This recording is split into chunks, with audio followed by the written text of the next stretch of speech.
할렐루야, 좋은 아침입니다. 오늘도 말씀을 하러 시작합니다. 슬기로운 아침 시간, 미가서 5장 말씀입니다. 우리는 보여지는 대로 믿습니다. 그러다 보니 큰 것에 압도가 되고 작은 것에 방심하는 경향이 있죠. 하지만 크다고 압도가 될 것도 없고 작다고 얕보다 보면은요, 오히려 곤란한 일을 경험할 때가 있습니다. 신앙생활 하는 우리는 영적으로도 작은 것을 무시해서는 안 되고 큰 것에 주눅들 필요는 없습니다. 성도는요, 크기에 상관없이 먼저 하나님의 영이, 하나님의 뜻이 그 안에 있는지 없는지 판단하는 것이 우선입니다. 왜냐하면 하나님의 영이 임하기만 하면, 하나님의 뜻이 그곳에 있으면 아무리 작은 것이라 하여도 엄청난 위력을 발휘할 것이고, 하나님의 영이 계시지 않으면 아무리 큰 제국이라 하더라도 두려워하거나 겁낼 필요가 없기 때문입니다. 오늘 읽은 본문은요, 우리에게 그러한 교훈을 일깨워주고 있어요. 2절 말씀입니다. 그러나 너 베들레헴 에브라다야, 너는 유다의 여러 족속 가운데 작은 족속이지만 이스라엘을 다스릴 자가 내게로 나올 것이다. 그의 기원은 아득한 옛날 태초에서까지 거슬러 올라간다. 아멘. 선지자 미가는 이사야와 더불어 예수님께서 오시기 약 700여 년 전에 이 땅에 메시아가 오시면 어떤 일이 발생할 것인지를 계시해주고 있어요. 오늘 본문 역시 선지자 미가를 통하여서 하나님이 허락하신 메시아의 예언의 말씀입니다. 미가는요, 메시아가 태어날 곳이 2절 말씀에서 베들레헴 에브라다라고 말하고 있습니다. 베들레헴은요, 아주 작은 마을이에요. 떡집이라는 뜻을 가진 동네죠. 지도에서조차 찾기 힘든 작은 마을이고 사람들에게 기억조차 되지 않은 특별할 것이 없는 그냥 평범한 동네였습니다.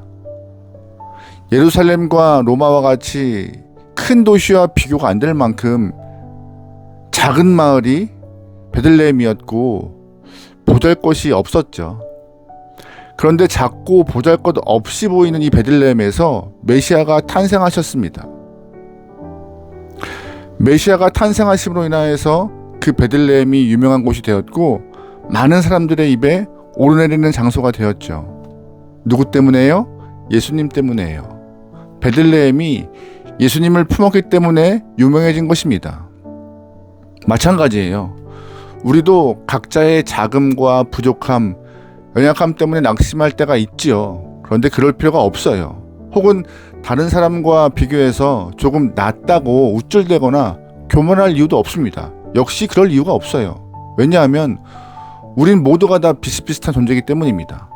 모두가 흙으로 지어졌고 하나님께서 코에 생기를 불어넣어 주셔서 생명이 된 존재이죠.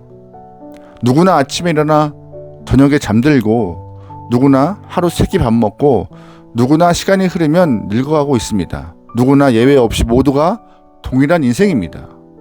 모두가 동일한 인생이기에 그럼에도 중요한 것은 우리 가운데 하나님의 영이 거하시냐 거하시지 않느냐, 이것이 중요한 것이고 이것으로 판단해야 하는 것입니다. 하나님의 영이 계시면 많은 능력 행할 수 있습니다. 여러분, 아브라함 보세요. 하나님의 영이 그 안에 계심으로 인하여서 아브라함은 믿음의 조상 되었습니다. 노아 기억하시죠? 노아에게 하나님의 영이 임하자 그는 방주를 지었습니다. 또 모세 보세요. 모세에게 하나님의 영이 임하자 출애굽의 주인공 되었습니다. 여호수아 기억하시죠? 여호수아에게 하나님의 영이 임하자 이스라엘 백성들을 가나안 땅으로 인도한 리더가 되었습니다. 이외에도 수많은 믿음의 선배들의 모습을 좀 보시면 특별할 것 없지만 우리와 같이 평범한 인생이지만 하나님의 영이 임하자 하나님의 동역자가 되었습니다. 베들레헴도 베들레헴 자체가 위대해서가 아니라 예수님께서 베들레헴에서 나셨기 때문에 그 베들레헴이 유명해진 곳이 된 것처럼 우리도 특별할 것이 없지만 하나님이 내 안에 계시면, 하나님의 영이 내 안에 계시면, 주의 뜻이 내 안에 있으면 우리는 위대한 하나님의 백성이 될 수 있음을 믿고 신앙생활할 수 있길 소망합니다. 하나님의 영이 임하여야 우리의 인생은 달라지는 것입니다. 하지만 여기에서 중요한 문제가 한 가지 있습니다. 그것은 어떻게 하면 나의 심령 가운데 하나님의 영이 거할 수 있느냐? 이것이 중요한 문제예요. 답은 한 가지밖에 없어요. 우리의 마음을 정결하게 비워내야 하는 것입니다. 탐욕과 세속적 욕망으로 가득 찬 마음에는 하나님이 계실 수 없습니다. 여러분 기억하셔야 할 텐데요. 예수님께서는 지금도 우리 마음을 두드리고 계세요. 우리 마음속에 거하기 위하여서 우리의 마음문 앞에 서서 기다리고 계십니다. 그런데 우리의 마음이 다른 것으로 가득 차 있다면 하나님의 영이 거할 수가 없는 것이에요. 근데 감사한 것은 오늘 말씀에서 메시아이신 예수님께서 어떻게 자신의 마음을 비웠는지 설명해 주고 있습니다. 4절 말씀이에요. 그가 주님께서 주신 능력을 가지고 그의 하나님이신 주의 이름이 지닌 그의 위엄을 의지하고 서서 그의 때를 먹일 것이다. 그러면 그의 위대함이 땅끝까지 이를 것이므로 그들은 안전하게 살아갈 수 있을 것이다. 아멘. 여기에서 중요한 것은 예수님께서 메시아로 이 땅에 오시면 4절 말씀에 하나님의 능력과 그의 이름을 의지하고 서 있다라고 되어 있습니다. 예수님은 하나님과 동등된 분이십니다. 그런데 그분이 이 땅에 오셔서 가장 많이 한 일은 하나님의 능력과 그의 이름 앞에 서 계시는 것이었대요. 이게 어떤 모습일까요? 바로 기도를 말하고 있는 것이에요. 그러니까 예수님께서 메시아로 오셔서 자기의 마음을 비워가시는 방법은 기도였다라고 우리에게 힌트를 주고 있습니다. 하나님과 동등된 분도 하나님의 능력과 그의 이름을 의지하고 서서 마음을 비워 하나님의 뜻을 이루기 위하여서 애썼다라고 말하고 있는 것이죠. 새벽 미명에 일어나서 기도하러 가시고 십자가를 앞두고 겟세마네 동산에서 기도하셨습니다. 시간이 있을 때 기도한 것이 아니라 시간을 내어서 기도하셨습니다. 하나님이신 예수님께서 왜 이렇게 간절하게 기도하셨을까요? 그분이 바로 육체를 입었기 때문이죠. 완전한 하나님인 동시에 완전한 인간이셨기에 완전한 인간이신 예수님은 하나님을 의지할 수밖에 없었어요. 하나님을 의지하며 하나님의 능력이 자신 안에 거하기를 바랄 수밖에 없는 완벽한 인간이었기 때문에, 그래야 완전한 존재가 되기 때문에 기도하셨던 것입니다. 우리는 지금 어떻게 살고 있죠? 마음을 비워서 하나님의 영을 모시기 위해 기도하고 있습니까? 시간이 있어서 기도하는 것이 아니라 시간을 내어서 기도해야 합니다. 그래야 우리의 마음속에 하나님의 영이 거할 것입니다. 부디 우리가 연약한 존재이지만 세상에서 승리하길 바라신다면 여러분 기도하셔야 합니다. 오늘도 깨어서 하나님 앞에 나와 간절히 기도하는 하나님의 백성에게 놀라운 주의 능력이 임할 줄 믿습니다. 아멘. 여러분, 우리는 기도하는 존재여야 합니다.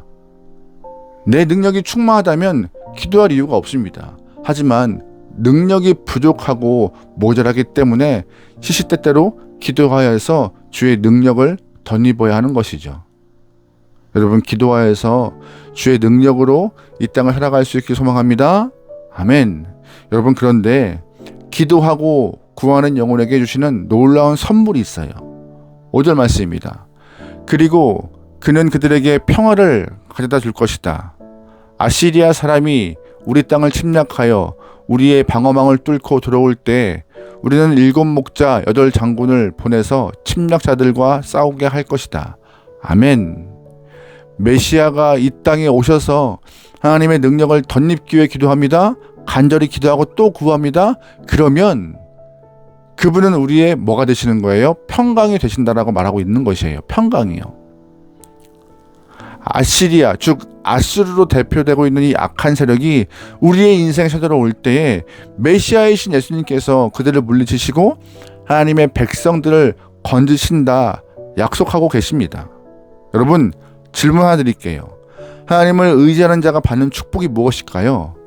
5절 말씀에 평강이라 말합니다. 내적인 평강을 누리게 될 것이래요.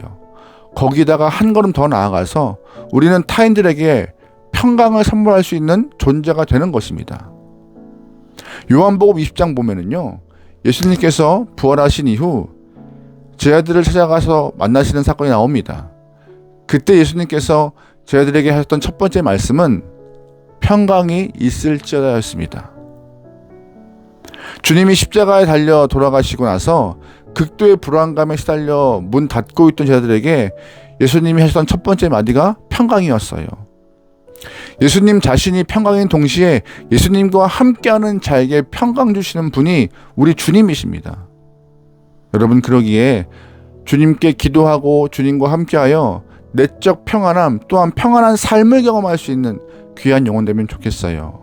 우리는 흙으로 빚어진 연약하고 부족한 존재입니다. 하지만 하나님의 능력을 의지해서 간절하게 구하는 기도의 용서가 되면 우리의 마음이 뭐가 넘쳐요? 평강에 넘칠 거예요. 내가 가진 평강은 또한 주변 사람들에게 위로가 될 것이고요. 돈이 있어서 건강해서 평강을 누리는 것이 아닙니다. 명예로워서 평화로운 것이 아니에요. 우리 속에 세상 그 어떤 것과 바꿀 수 없는 예수의 능력이 함께 있기 때문에 평화로운 것입니다. 오늘도 우리는 일터로 나갈 것이고 많은 사람 만날 것입니다. 그들에게 여러분 안에 있는 평강을 선물하세요. 그리스도를 선포하시면서 평강을 선물하세요. 우리 속에 있는 예수의 능력이 평강으로 드러나고 그들의 삶 속에 행복으로 만들 수 있는 평강의 주체가 여러분 되시는 삶이 되기를 주의 이름으로 축원합니다. 승리합시다. 아멘. 기도하시겠습니다. 사랑의 하나님, 능력을 주시는 아버지를 사랑하며 기도하여 마음이 정결하게 되게 원하오니 이 정결한 마음에 주님 좌정하셔서 우리의 삶을 이끌어 가시고 평강으로 덧입혀 주십소서. 주님께 얻은 평강 나눌 수 있는 평강의 영혼 되기 원합니다. 주님이시여 주의 도구 되게 원하오니 우리가 만나는 사람, 우리가 거하는 곳 모든 곳에 주님의 평강이 드러나기를 주님 소망하오니 역사하여 주시옵소서. 모든 걸 맡기오며 예수님의 이름으로 기도합니다. 아멘.